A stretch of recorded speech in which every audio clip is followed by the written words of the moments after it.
Qu'est-ce qu'on vient d'apprendre? Qu'on peut très bien l'éplucher.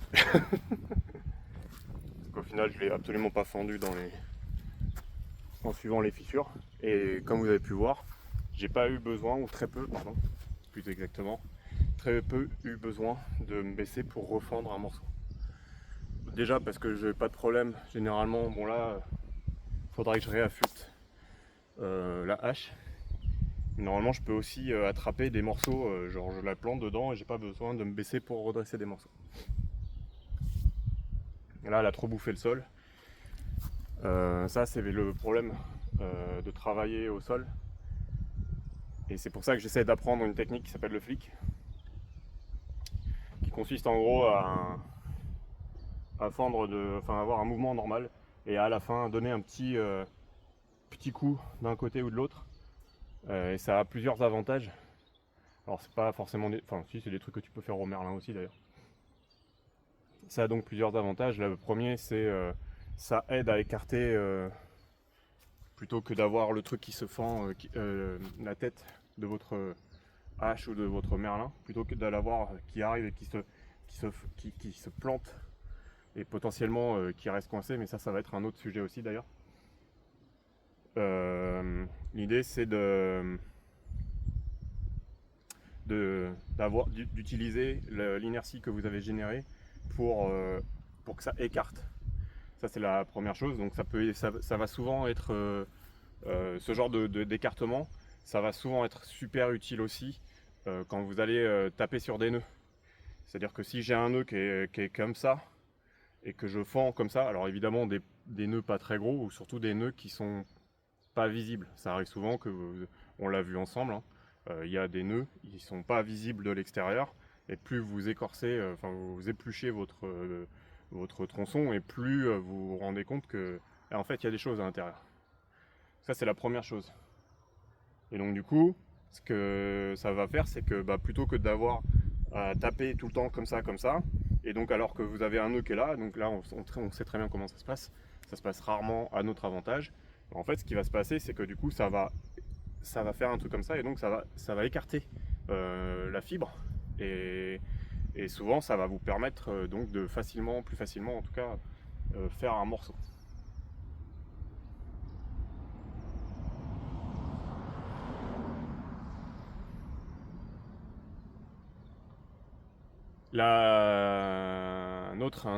Une autre chose à laquelle ça aide, ça fait que en fait, quand vous faites le flic, ce qui va se passer, c'est que votre hache ou votre merlin ne va pas donc se planter.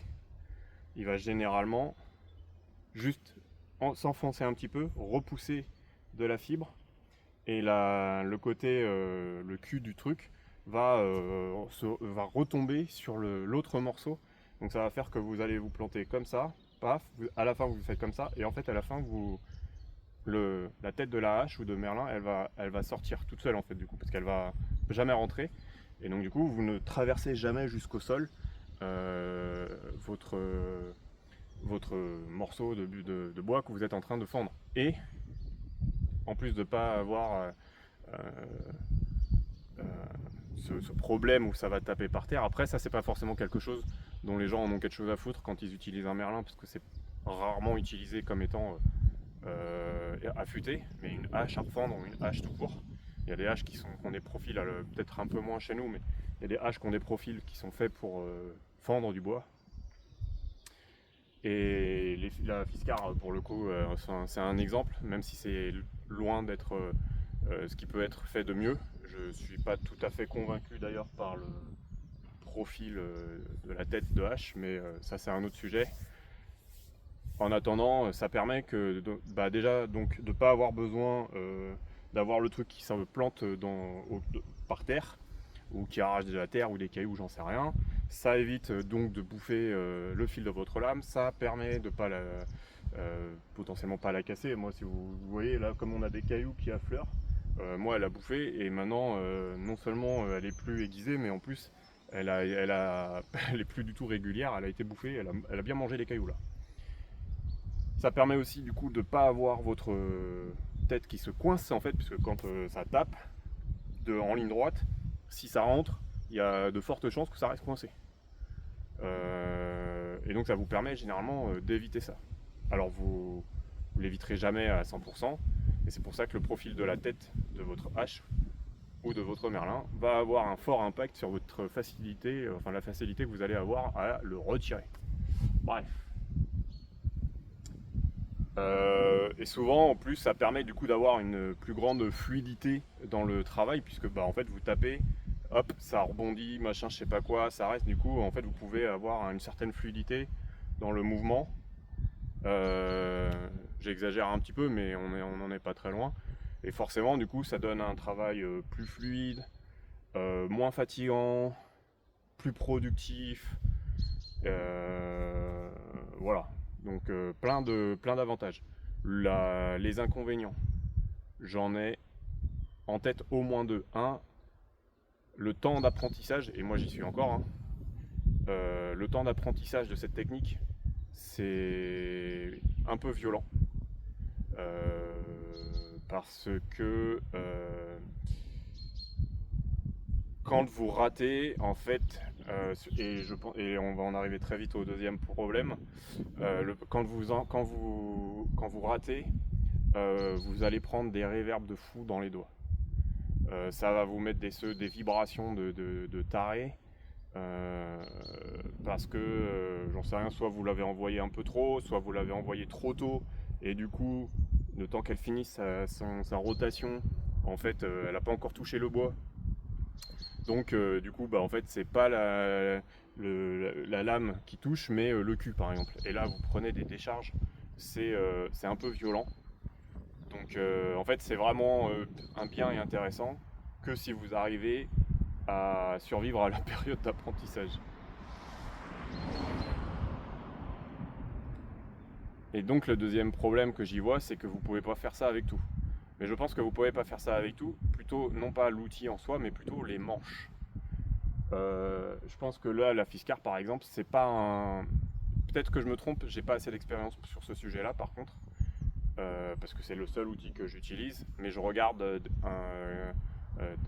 quelques gars, notamment un qui est un Canadien qui est plutôt bien connu, qui s'appelle, d'ailleurs je vous invite à checker, à aller voir sa chaîne, c'est Bucking Billy Ray.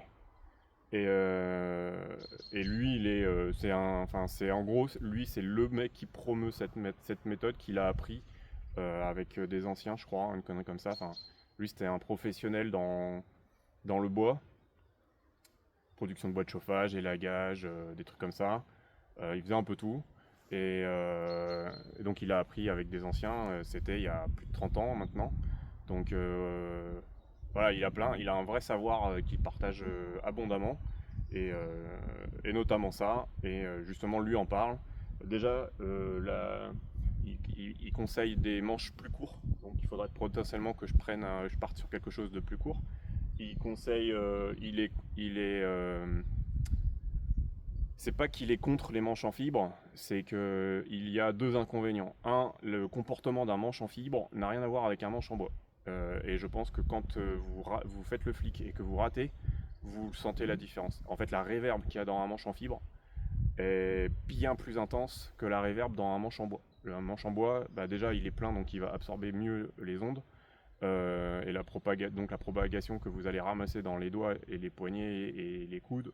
Moi, pour l'instant, c'est surtout les doigts qui prennent des décharges quand je rate. Du coup, avec un manche en fibre, c'est pire. Donc, il faudrait potentiellement. Le problème que j'ai avec ça, c'est que je ne trouve pas localement des têtes de hache profilées comme j'aimerais, pour faire de la refonte. Donc, c'est là où c'est problématique. Là, en gros, à part des merlins, vous ne trouvez que des haches à refendre type Fiskar et autres, mais du coup, c'est de la fibre. Il y en a quasiment, j'en connais pas en tout cas, qui soient avec des manches en bois. Sinon, ça veut dire que faut passer par des artisans. Ça existe un peu plus, pas beaucoup non plus, mais forcément, c'est un billet. Là, par contre, voilà. Et la deuxième chose qu'il retrouve à redire, et que je suis assez d'accord, et que comment dirais-je, le truc c'est que donc lui il prône à fond, c'est pas qu'il prône, mais il valorise beaucoup le travail avec des haches et des manches en bois et tout, et lui il en produit lui-même tellement il kiffe ça. Et il travaille sur des designs de têtes de hache, sur des designs de manches. Voilà, il a conçu plusieurs trucs comme ça. Et donc le problème un problème, probablement le problème majeur qui reprocherait à des outils comme Fiskars, c'est les mauvaises habitudes qu'on prend à utiliser ces outils-là. Truc très simple.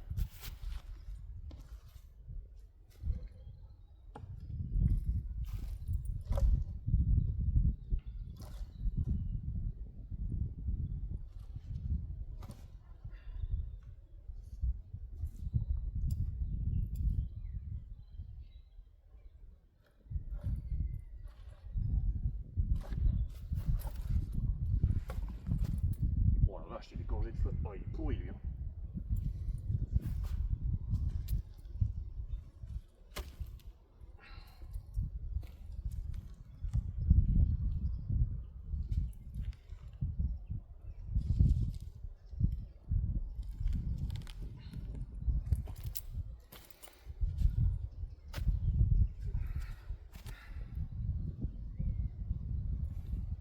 Oh, stylé.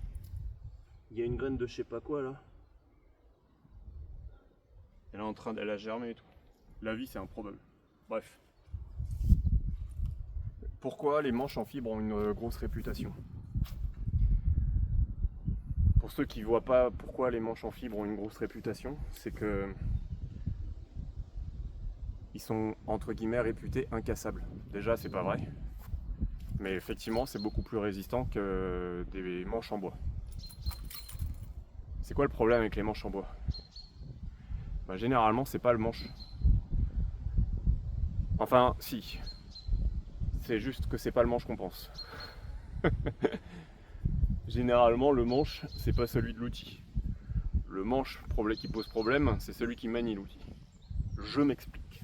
Normalement, quand vous fendez, ce qui se passe le plus souvent, c'est que on va chercher à fendre et on va pas forcément trop se poser la question. On vise juste un truc par là, peut-être au milieu, j'en sais rien. Qu'est-ce qui fait qu'un manche en bois va casser? Il y a deux raisons qui vont faire que ça casse. La première, la plus évidente et connue, c'est que si vous tapez, par exemple je tape là, ça fend, qu'est-ce qui se passe? Et bien il se passe que j'arrive comme ça du coup. Dans ma trajectoire, à un moment, je vais arriver comme ça, il y a du bois qui va taper mon manche, ou mon manche va taper du bois. Forcément, ça va fragiliser énormément, c'est pour ça que vous allez aussi avoir beaucoup de manches qui ont une protection ici. Ça va être du cuir, ça va être des cordes, des paracordes, je sais pas quoi, ça va être parfois des morceaux de métal, plastique, j'en sais rien. D'ailleurs, le Born par exemple, ils font des outils en fibre, mais ils mettent quand même un morceau en caoutchouc ici, pour deux raisons. La première, c'est protéger. Mais surtout, pourquoi en caoutchouc? Ça revient à ce que je vous expliquais tout à l'heure, c'est que les manches en fibre, il y a une réverbe d'enculé. Donc en fait, quand vous tapez ici, ce qui arrive le plus souvent, et vous prenez des décharges. Donc eux, ils ont mis un truc en caoutchouc pour que ça absorbe, que ça réduise le truc. Le problème, c'est que ça résiste pas, forcément. C'est pas fait pour résister à... C'est trop mou, ça se fait déchirer, quoi. Bref. Mais ça prouve que je vous dis pas que de la merde.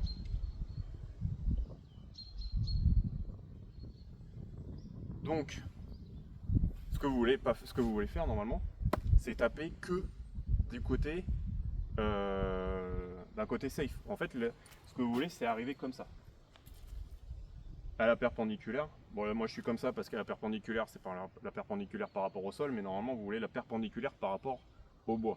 Et je vais y venir pourquoi c'est extrêmement important. Mais en tout cas, vous voulez avoir du bois, de la lame là, qui dépasse. Idéalement, vous voudriez même avoir que ça là, ce soit un petit peu en dehors. Comme ça, si jamais ça fend quand même, et s'il y a du bois qui doit revenir par-dessus, parce que ça, on voit que c'est plus avancé par rapport au cul de ma tête de hache.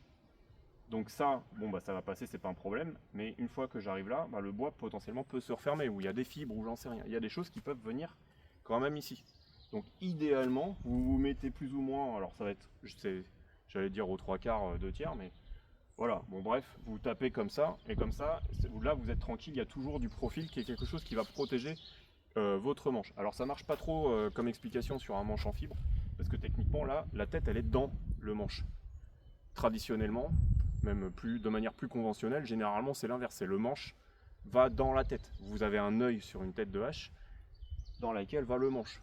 Donc du coup ça veut dire que quand ce que je vous explique là sur le fait de venir chercher au mieux à avoir le cul qui soit plus ou moins aligné ou un peu en retrait du bord de votre arbre, en tout cas de votre morceau de bois, et ben, ça va protéger votre manche.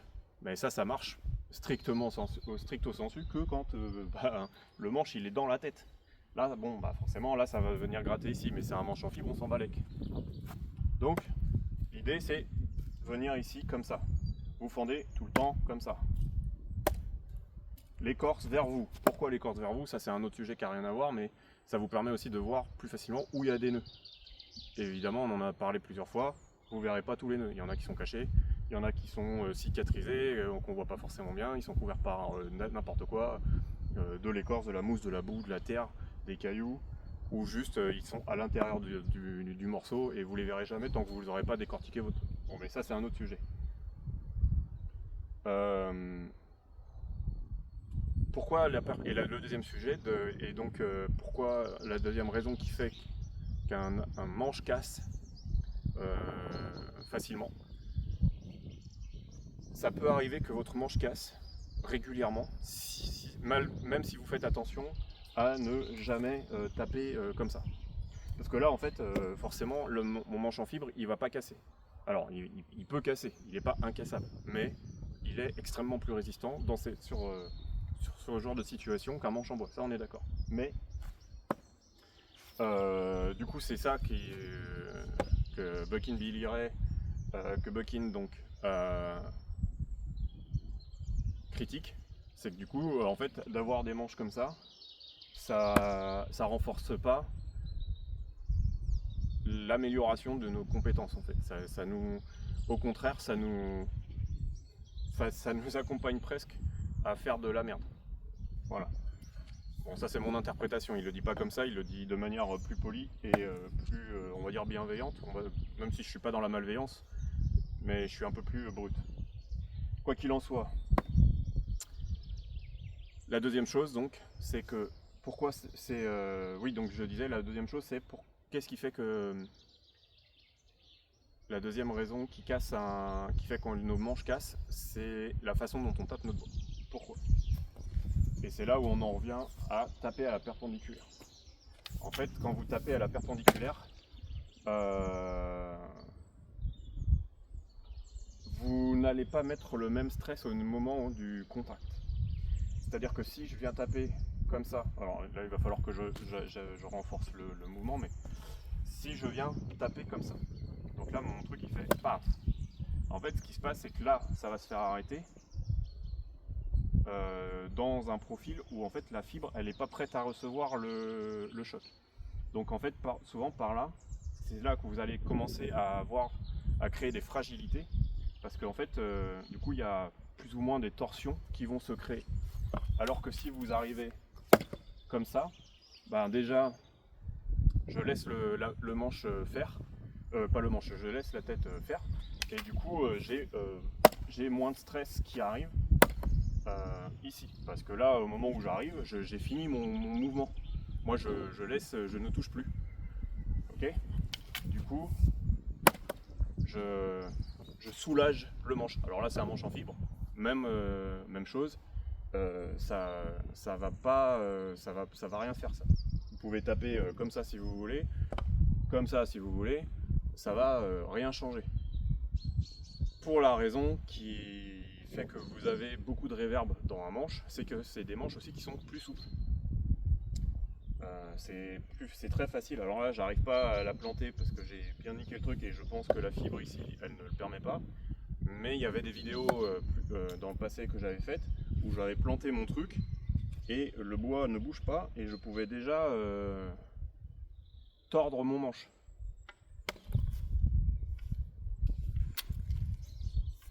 Donc, si vous voulez cultiver votre amour des outils avec des manches en bois, et ben, il faut que vous preniez toutes ces choses-là en compte. Donc, dans le cadre des haches, arrêtez de faire des trucs comme ça. Venez plutôt chercher les bords. Ok. Ensuite, tapez à la perpendiculaire avec le bois, pas avec le sol, avec le bois. Donc idéalement, on veut des trucs un peu plats. Après, c'est pas non plus, ça va pas casser du jour au lendemain, mais si vous tapez tout le temps de travers, bah, au bout d'un moment, il y a des fragilités à l'intérieur de votre manche en bois qui vont finir par se révéler et ça va péter, c'est tout. Voilà. Et donc quand je serai plus discipliné dans mes projets, je chercherai et je trouverai des têtes de hache et peut-être que je concevrai des haches à refendre qui me conviennent. Et je vais pas vous mentir, c'est 90% inspiré par ce que j'apprends sur la chaîne de Bucking. Donc je vous invite vraiment à aller checker. Est-ce que j'arriverai à le fendre lui? Il est grand, hein. En plus là en bas il est tout pété là.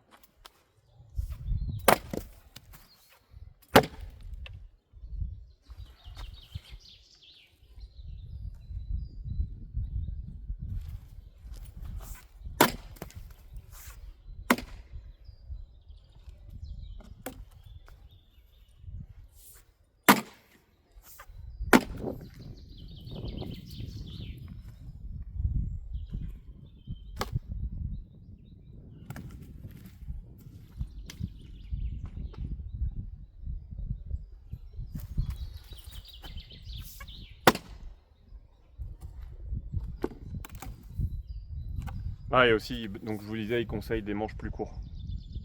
Parce que en fait, les manches plus courtes, c'est plus facile de pas mordre le sol. Vous voyez là? Si je veux avoir un truc pas dans la force, il va me falloir un truc. Voilà. Ça veut dire que je vais vouloir avoir les bras tendus. Et les bras tendus, bah là c'est bien. Pour pas taper le sol. Alors c'est sûr que taper le sol, ça va protéger mes tibias. Mais normalement, vous devriez pas avoir ce problème-là. Vous ne devriez pas faire des gestes qui font que vous allez finir par avoir un manche qui vous atterrit dans le tibia. On n'est jamais complètement à l'abri de tout. Mais voilà. Et donc forcément, si je peux avoir un manche qui est plus court quand je fais mon truc, et même si ma hache traverse directement mon morceau, et ben elle finit pas dans le sol, elle mangera pas les cailloux. Donc encore une fois, je préserve mon outil. Donc je vais regarder ça d'ailleurs aussi. Faut que je regarde, je m'occupe de ça. On en est où là? Ça va pas bouger tout de suite.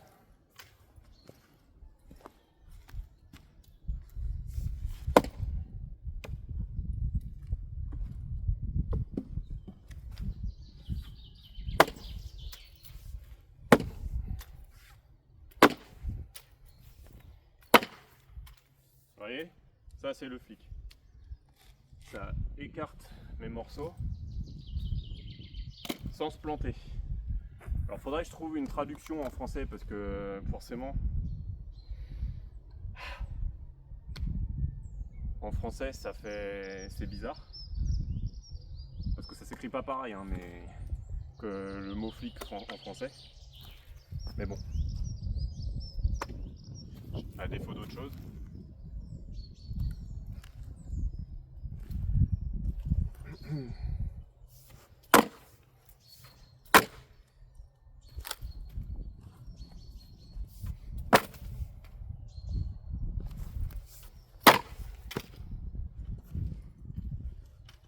C'est chiant à fendre ça.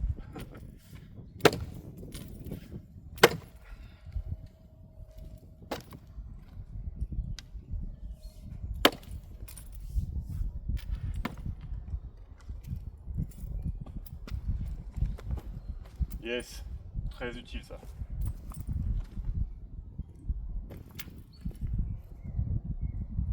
C'est pareil, moi j'aime bien fendre au sol comme ça.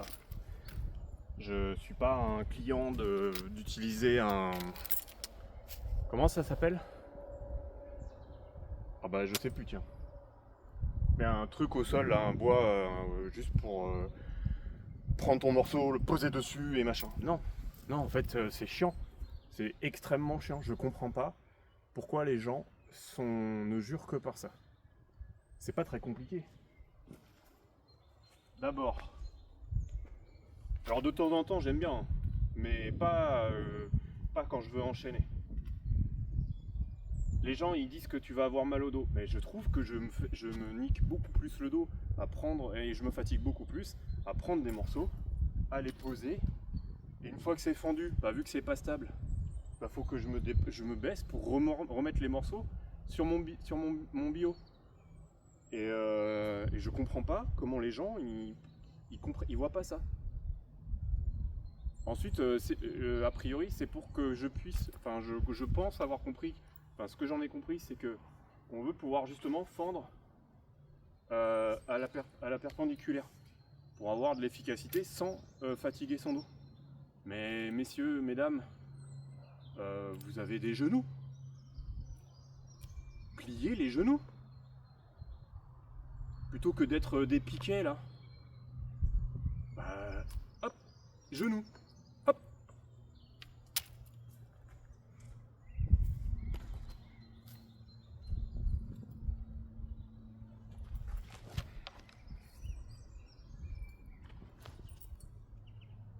Regardez ça là, putain, ça pèse un amour, ou un demi-amour.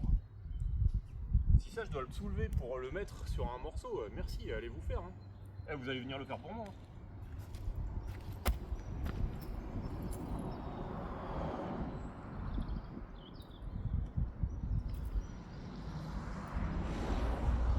Dans l'idée, les gens ce qu'ils veulent faire c'est, j'arrive là, pap, je suis au contact. Et j'ai pas besoin de faire quoi que ce soit. Ah, mais merci. Mais les efforts que ça demande juste pour me préserver pendant au moins un coup de faire ça, flemme hein. Surtout que là je fends, qu'est-ce qui se passe? Oups, ça tombe. Je me baisse, je remets.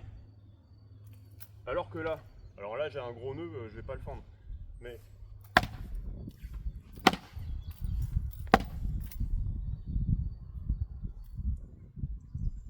je sais pas quoi vous dire. Et mon dos il a pas bougé. Voilà. Et j'arrive à la bonne. Voilà. Et ça demande rien. Hop là.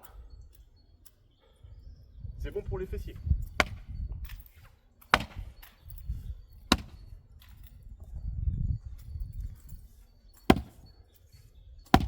Oh, il y a encore un nœud là.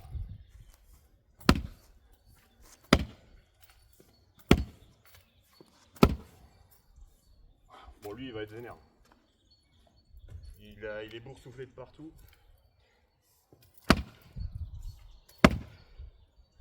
Oh, il dégueule.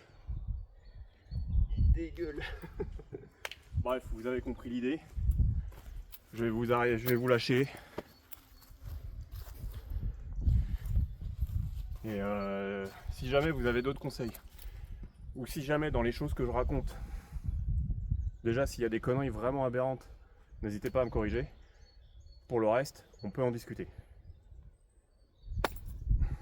Et ça, là c'est encore plus facile parce que c'est des 50 cm. Mais sur des morceaux de 30, je le fais aussi, hein, c'est pas un problème. Peut-être je vais fléchir un peu plus. Bon. Mais je trouve que soulever une charge, enfin plier mon dos, voir mes genoux pour soulever une charge, c'est quand même vachement plus fatigant et usant pour le corps, à la longueur, j'entends, sur la durée, que de mettre des coups. Là, mon truc est beaucoup moins lourd que les morceaux. Ça pèse, si on n'est pas à 40 kg le morceau là, parce qu'il est pas sec, hein. Si on n'est pas à 40 kg le morceau, déjà, je serais content. Mais je pense qu'il pèse bien ces 40 kg. Donc bon, faites ce que vous voulez, hein. Moi, je partage ma compréhension et j'essaie de promouvoir des choses pour préserver les gens, pour que les gens se préservent. Aussi, apprennent à se préserver. Voilà. Parce que faire des choses parce que c'est comme ça, sans remettre les choses en question, c'est un truc qui se passe un petit peu trop souvent et généralement c'est délétère. En fait, ne pas comprendre le pourquoi de quelque chose, je vois pas un exemple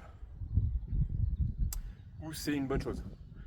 Soit on comprend pourquoi c'est effectivement la chose à faire, tant mieux, super. Au moins on a la compréhension des choses et ça peut même servir pour d'autres. Soit on comprend les motivations derrière une chose et on se dit mais en fait c'est d'accord. Alors c'est pas cohérent. Ça marche pas. Le raisonnement n'est pas bon, frère. Ou alors on se rend compte que c'était peut-être adapté à une période selon un certain contexte et que c'est plus le cas et que c'est bien d'évoluer en fait, c'est un peu l'histoire de l'humanité et de tout en fait, toute vie, c'est l'évolution. Donc vouloir rester là sur des trucs étroits d'esprit sans chercher à comprendre le pourquoi du comment, etc. Bah c'est pas de l'évolution, c'est de la régression ça aussi. Voilà. Donc moi je partage. S'il y en a qui ont des choses à contribuer pour, je sais pas, faire évoluer ma position, etc., c'est aussi pour ça que je partage. La première raison, c'est partager des choses que je pense qui sont importantes. La bienveillance, prendre soin de soi, etc., etc. Et la deuxième raison, c'est confronter mes positions, mes opinions, mon savoir, mes connaissances pour renforcer ça. Soit en rajoutant des choses, soit en confirmant ce que je sais, soit en invalidant ce que je sais, et du coup corriger les choses où je me trompe. Et ça me permet moi de grandir. Et en fait en partageant tout ça, l'idée c'est tout le monde on peut grandir. Voilà. Bon, ce sera encore une vidéo longue. Je sais pas si je ferai des vidéos courtes un jour, mais en attendant, voilà. J'avais une autre chose que je voulais rajouter, mais c'est pas très grave. Ça reviendra. Ça va revenir un jour, c'est pas un problème. Bon, voilà. Bon, on n'aura pas fondu grand chose, mais j'aime bien parler. J'aime bien parler parce que c'est des sujets qui me tiennent quand même à cœur.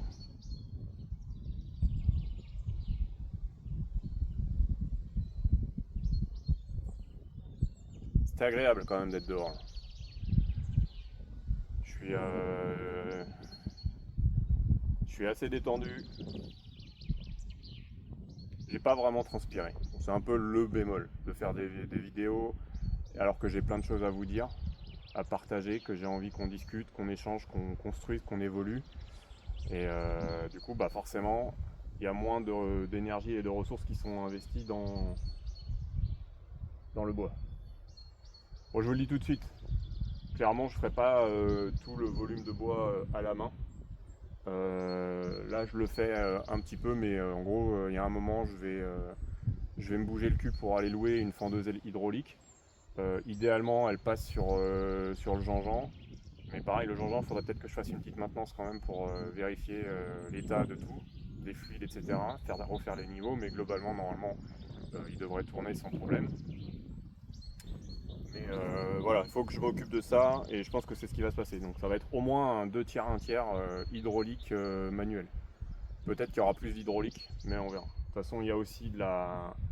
Donc là, il y a de la fente à faire, mais il y a aussi du débitage parce qu'il y a des morceaux. Celui-là, il fait pas 50 cm. Et vous voyez, on voit des morceaux qui sont aussi très longs, qui font potentiellement 1 mètre, etc. Donc clairement, ça me sert je vais pas en faire grand chose. Je suis en train de me faire assaillir par un insecte, là, j'ai peu. Bon bref, je dois avoir un insecte dans le dos, c'est pas très grave. Il est parti. Mais bon voilà. Tout ça pour dire. Prenez soin de vous, sortez prendre l'air dès que vous pouvez, dès que vous en avez l'opportunité, même si vous êtes fatigué, etc. Généralement, c'est assez contre-intuitif, mais généralement, les choses qu'on n'a pas envie de faire sont souvent des choses qu'on devrait faire. Quand on est déprimé, on n'a pas envie de bouger, alors que c'est exactement ce qu'on devrait faire. Quand on est fatigué, on n'a pas envie de sortir ou je ne sais quoi, alors que c'est exactement ce qu'on devrait faire. Mais ça, c'est parce qu'on vit dans une société qui promeut un mode de vie qui est pas sain pour l'humain, qui est pas naturel. Et voilà, on est fait pour être dehors, on est fait pour prendre le soleil, on est fait pour tout ça. Voilà, on n'est pas des créatures d'intérieur.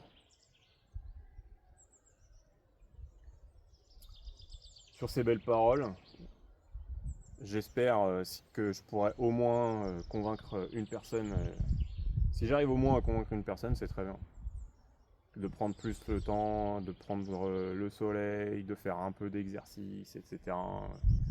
Un truc, même juste un truc, juste prendre le soleil. Dès qu'il pointe le bout de son nez, en profiter et puis peut-être même le conscientiser aussi.